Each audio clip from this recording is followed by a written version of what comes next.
Ladies and gentlemen,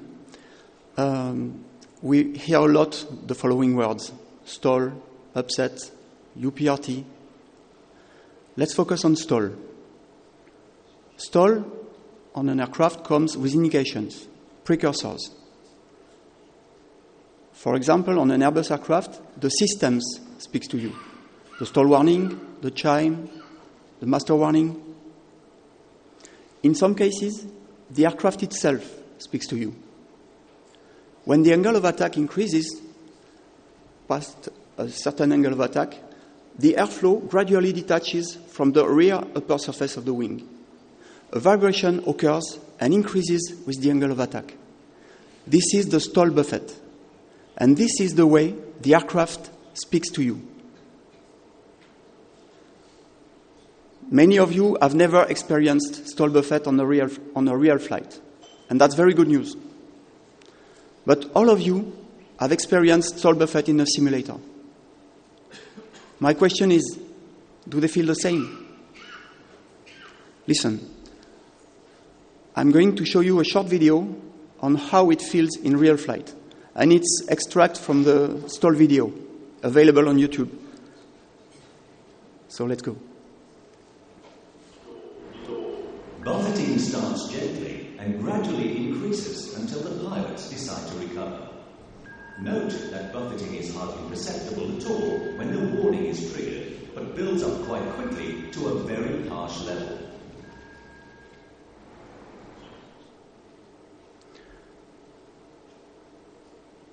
In simulation, our challenge is and will always be to make it as realistic as possible, for the purpose of meeting training requirements. This is very challenging. As you saw in this video, the vibrations can become powerful. However, it's very important that your pilots, all of your pilots, experience this sensation on the simulator so that they are able to recognize it should it happen in flight. In fact, if we do not do that, if we are not able to ensure that this sensation is realistically reproduced on all simulators, modeling the stall buffet is worthless. So you know that in Airbus, we do not build simulators. We are not a training device manufacturer. What we build, what we design is aircraft. And with this aircraft, we deliver the data package. The data package is the data that is used by your training device manufacturers to build your simulators. So this is the real aircraft data that is included in the simulator. In this presentation, I will, in the first part, describe to you the role of the data package. What is it there for? In the second part of the presentation, I will review quickly some regulatory changes that are applicable to simulators and to the data package in order to include requirements for UPRT and stall training. And in the third part of the presentation, I will cover what we are doing, what we are updating in the data package in order to comply with these requirements. But before going through these three parts, let me send you my key messages. With this data package update correctly implemented on your simulators, you will have a realistic stall buffet, which is very important to train your pilots. A very important cue for recognition of a stall. And it may shake a little.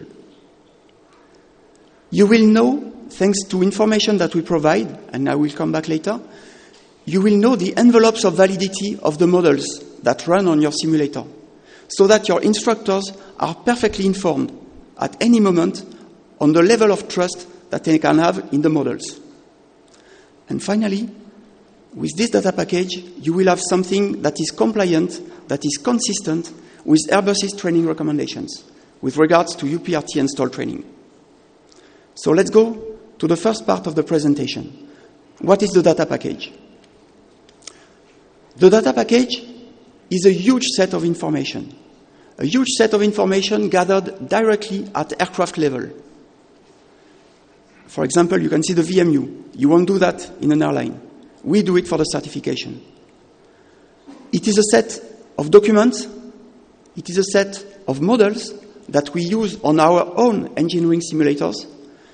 It is a set of certification flight tests that are used for the validation of the simulators.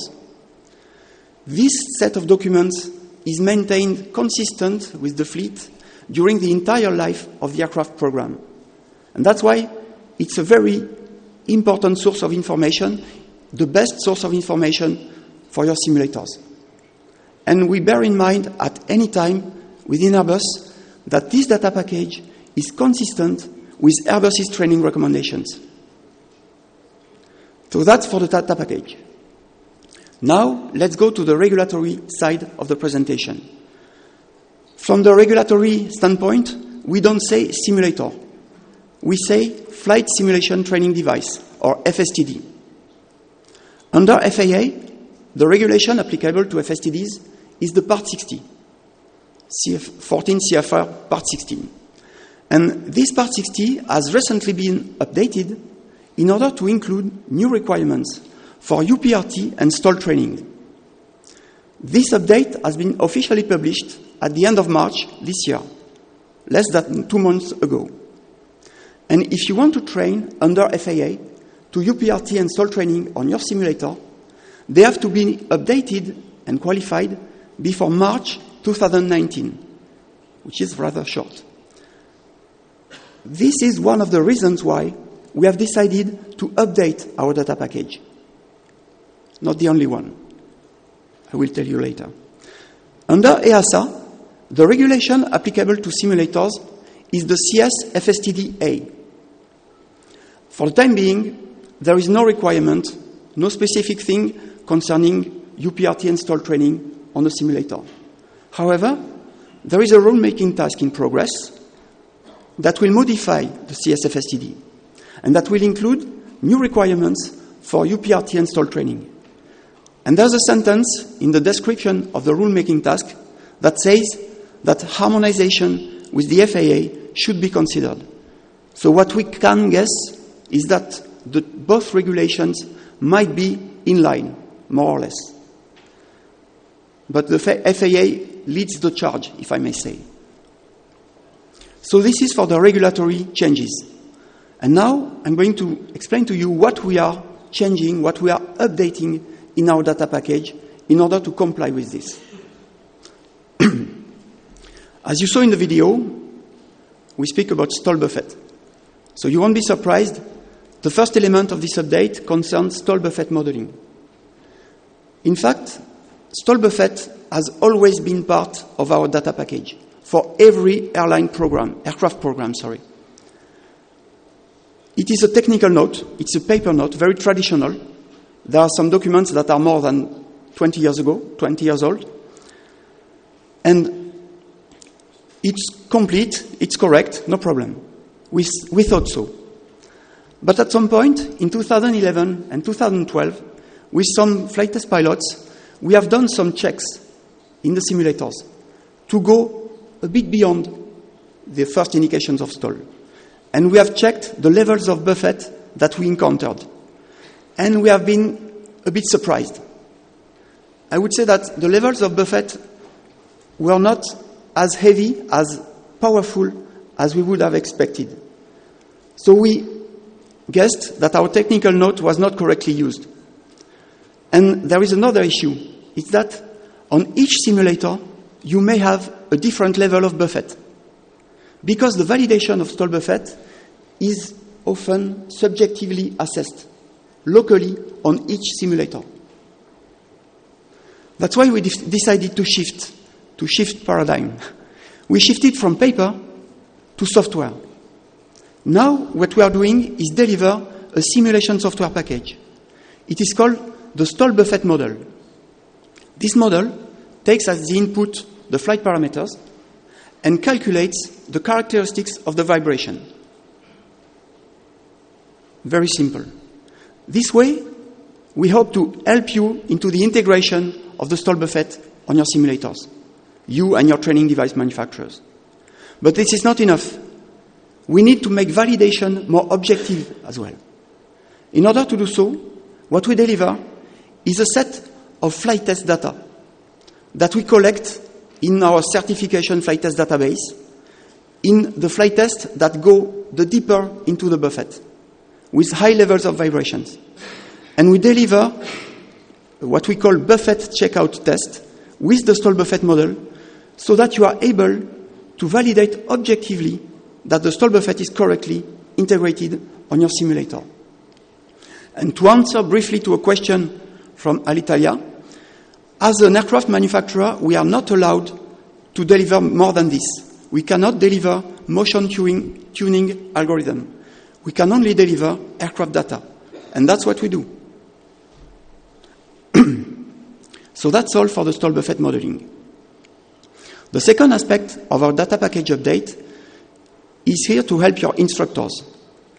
Help them in knowing the envelopes of validity of the models, and mainly in the aerodynamics model.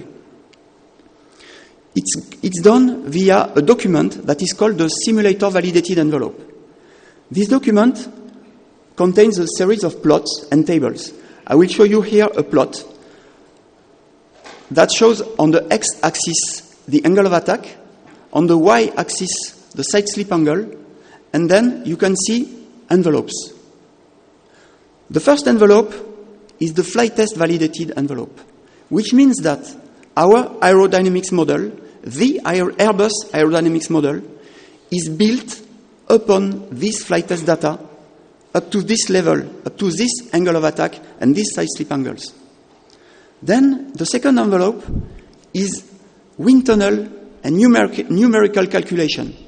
So it's the same. We use this data to build our aero model. And the third envelope is purely extrapolation. It's there in order that the model does not crash if you exceed these angles. But it's not backed up by aircraft data. It's extrapolation. So using these documents, your instructors will know at any time where they are in terms of trust in the models. It's a very important information. The third aspect of our data package update concerns the aerodynamics model. We call it the aero model. First item, what we call the retrofit. So why the term retrofit? In fact, when we developed the aerodynamics model for the A350, we have set a new state of the art. We have included in the models enhancements in the stall area. And these enhancements have proven very powerful in the simulator. That's why we have decided to update our other aero models for the aircraft in production, for the A320, the A330, and the A380, in order to include the same features. So that's the aerodynamics model retrofit. The second item is the status of compliance. Status of compliance is a document that is required, that is mandated by the Part 60, by the FAA. And it contains information on the modeling methods that we have used and on the modeling characteristics. So it's a document that informs you on the aerodynamics model. It's very technical information. And the third item is new validation data to allow you to validate your simulator always in the stall area, in the approach to stall and stall area, with regards to the effects of icing, how the simulator takes this effect into account, and with regards to stall in cruise. Because up to now, the validation tests that existed were in climb and in approach. So there is a new validation test. It does not mean that the model was not valid in cruise. It simply means that we add a new validation test in cruise. So that's for the content, the technical content of the update. Now, let's speak about dates and standards. In our department, we speak of standards. There are two cases, two approaches. For the aircraft in production, we plan a full package, a full update with the next standard. For the A320, both CO and NEO, it will be delivered with standard 200 at the end of this year. For the 330, it will be delivered with standard 260 at the end of this year. And for the 350, it will be delivered with standard 110 in September this year. For the A380, it's a special case. We do not plan a delivery of a standard. What we plan is an add-on to standard 140. So that's for the aircraft in production. For the aircraft that we no longer produce, the update will be a partial update.